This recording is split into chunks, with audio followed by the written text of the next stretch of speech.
비공사화 뇌피셜 드라마 붉은 그림자 검은 탐욕. 궁 안의 공기는 묘하게 가라앉아 있었다.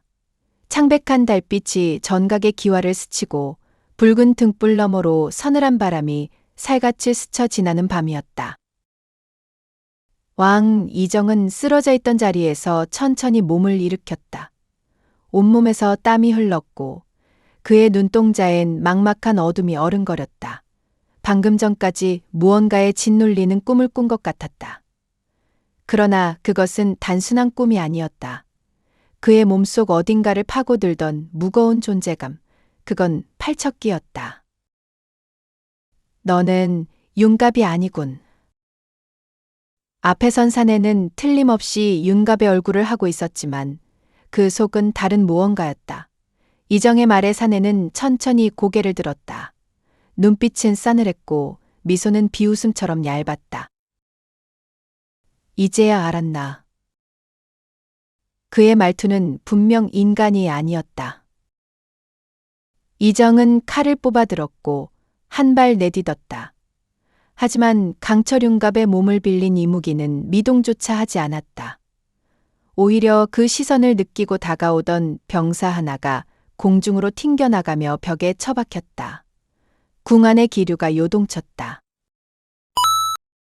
왕의 몸에서 나온 팔척기는 어디로 사라졌을까? 그녀의 눈빛은 흔들렸고 목소리는 떨림을 감추고 있었다. 부탁이야, 윤갑을, 그의 혼을 구해줘. 강철은 열의를 내려다보았다. 차갑고 무표정한 얼굴이었지만 미세하게 눈꺼풀이 떨렸다. 그 껍데기를 왜 구하려 하지? 그는 내 첫사랑이었어. 그리고 지금도. 열의의 말이 끝나기도 전에 강철은 분노에 찬 듯 술 항아리를 내리쳤다. 깨진 조각들이 정자 바닥에 흩어졌고 그 속엔 오래된 서운함이 스며 있었다. 그놈 널 궁으로 데려온 이유를 말해줬잖아. 알면서도 너 그놈을 구할 거야. 강철이 화가 난 목소리로 말했다. 열의의 눈빛이 흔들렸다. 하지만 곧 입술을 다물고 정면을 응시했다. 속은 복잡하게 뒤엉켰지만 마음은 더욱 굳어졌다. 그래도 난 윤갑 나으리를 구할 거야. 그가 날 속였든 이용했든 그 사람의 혼이 돌아오면 직접 물을 거야. 왜 날 그렇게 대해왔는지 그 입으로 말하게 할 거야. 열의는 강철을 향해 몸을 돌렸다. 그의 눈을 똑바로 바라보며 숨을 삼키고 말했다. 내 몸, 너한테 줄게. 대신 윤갑 나으리를 구해줘.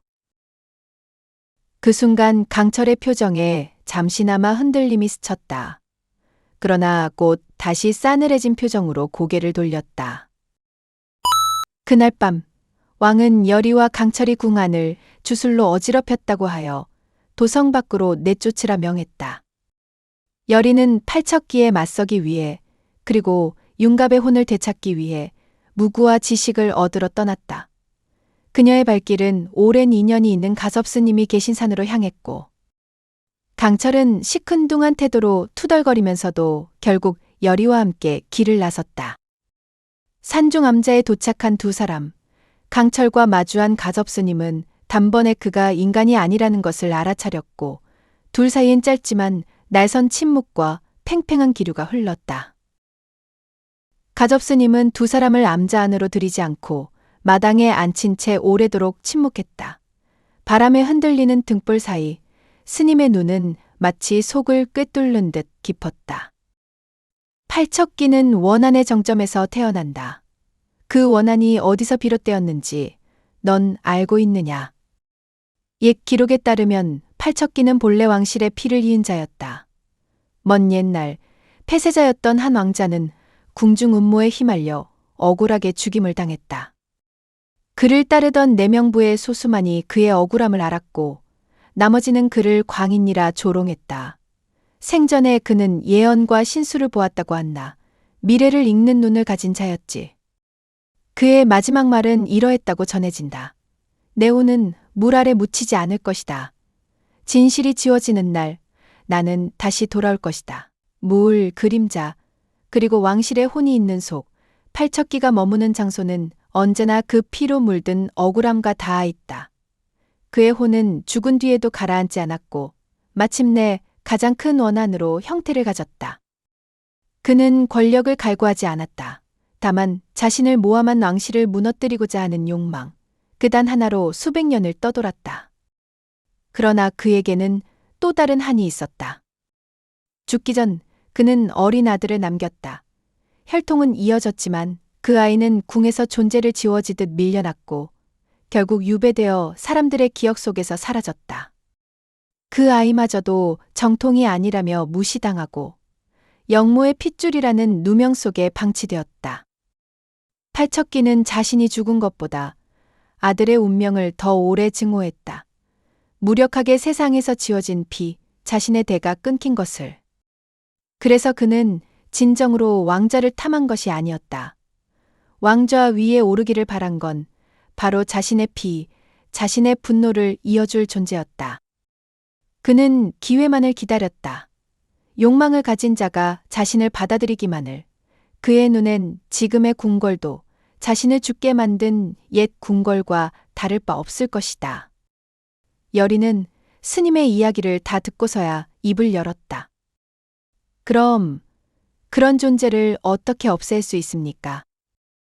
가덥스님은 등불을 손으로 덮으며 말했다. 불빛이 잠시 깜빡였다.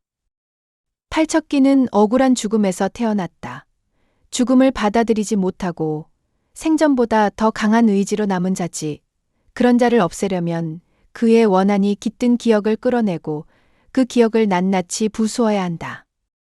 기억을 부수다니요. 스님은 조용히 고개를 끄덕였다. 그가 마지막으로 본 세상, 그를 죽음으로 몰아넣은 얼굴들, 그 모든 것들이 지금의 궁궐과 겹쳐 있다. 넌 그 기억 속으로 들어가야 한다. 그리고 그때와는 다른 결말을 만들어야 해. 여리는 숨을 삼켰다. 단순한 재령이 아니었다. 죽은 자의 기억 안으로 들어가 억울함과 마주하고 그것을 설득해야 하는 거. 그러기 위해선 스님은 여리를 찬찬히 바라보며 말했다. 내가 먼저 팔척기가 누구였는지 그 혼의 이름을 알아야 한다. 그날 밤 여리는 이상한 꿈을 꾸었다. 끝없는 어둠 속에서 강 하나가 흐르고 있었다. 강물 위에는 작고 낡은 나룻배가 천천히 떠내려가고 있었다. 그 배 위엔 윤갑이 앉아 있었다. 창백한 얼굴, 감긴 눈, 손에는 피가 흐르고 있었다. 여리는 간절한 마음으로 그를 불렀다. 윤갑 나으리, 여리예요. 제발 대답해 주세요. 윤갑은 천천히 고개를 들었다. 그의 입이 열렸지만 소리는 들리지 않았다.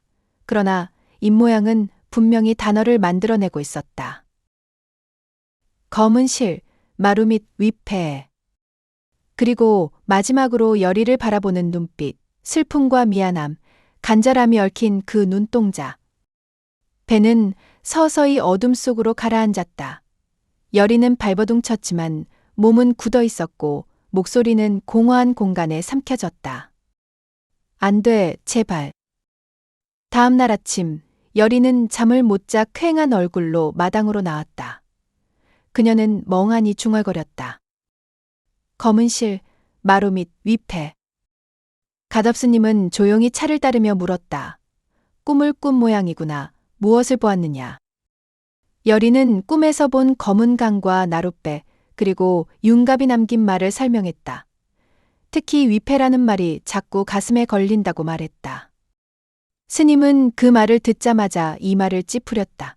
그 단어가 나왔다면 아마도 선왕들의 혼백이 깃든 사당을 말하는 것이겠지. 여리는 깜짝 놀라며 눈을 떴다. 그 사당은 영인대군이 마지막으로 가봤다는 곳 아닙니까? 스님은 고개를 끄덕였다. 누군가가 그곳을 더럽혔다면 팔척기는 틀림없이 그 틈을 다 빙이 되었을 게다. 내 꿈은 그것을 경고하고 있는 것이다. 이야기를 들은 여리의 눈빛은 단호했다. 이제 그녀의 길은 분명했다. 그 사당에서 팔척기의 과거와 마주해야만 했다. 영인대군은 잠결에 무언가에 이끌리듯 발걸음을 옮겼다. 발이 닿은 곳은 폐쇄된 정각 뒤편, 선왕들의 위패와 혼백을 모신 사당이었다. 그곳은 밤이면 출입이 엄격히 금지된 장소였다. 사당 문은 닫혀 있었으나 영인대군의 손이 닿자 삐걱거리며 저절로 열렸다.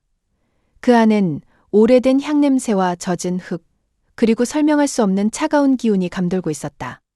그 순간 사당 깊은 곳에서 검은 연기처럼 피어오른 무언가가 그의 앞에 섰다. 말이 아닌 기척이었다. 그러나 분명히 들렸다. 속삭이듯, 하지만 뼛속을 찌르는 목소리. 원한다면 줄 것이다. 권자를, 이름을, 힘을. 영인대군은 움찔하며 물러섰다. 누구냐? 넌 누구냐? 검은 기운이 천천히 다가왔다. 그 속에서 팔척기의 형상이, 얼굴을 갖지 않은 자의 형상이 뚜렷해졌다. 넌 나를 받아들여야 한다. 그 순간 사당의 등불이 꺼졌고 공간 전체가 어둠에 잠겼다. 영인대군은 끝내 외마디 비명을 지르며 검은 안개 속에 삼켜졌다. 그 시각, 국만.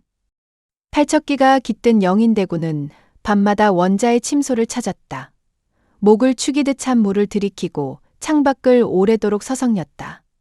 어린 원자는 깊은 잠에 빠져 있었고 그 곁엔 침묵이 감돌았다. 하지만 그날 밤 영인대군은 곁에 있던 내관 하나를 불렀다. 원자는 언제쯤 깨어나려나. 대군마마, 원자 아기씨의 상태가. 내관의 말이 채 끝나기도 전에 영인대군은 그를 벽으로 내던졌다. 말이 섞이지 않는 이질적인 무언가가 그 속에서 드러났다. 그래, 깨어나선 안 되지. 이제 곧 그 자리를 비워야 할 테니. 영인대군의 붉게 물든 눈동자 속엔 짐승 같은 기색이 깃들어 있었다. 팔척기는 이미 행동을 시작한 것이다. 원자의 방을 나서는 영인대군의 걸음은 조용했지만 묘하게 무거웠다. 그가 문턱을 넘을 때 달빛이 그림자를 길게 드리웠다. 그러나 그 그림자는 하나가 아니었다. 영인대군의 뒤로 따라붙은 또 하나의 그림자. 인간의 형상이면서도 어딘가 어긋난, 팔이 길고 뿌연 연기처럼 일렁이는 그것. 팔척기였다. 말없이 숨없이 그 존재는 그의 뒤를 더씹어 함께 움직였다. 달빛 아래 바닥을 스치는 그림자는 분명히 말했다. 이 몸은 하나가 아니라고.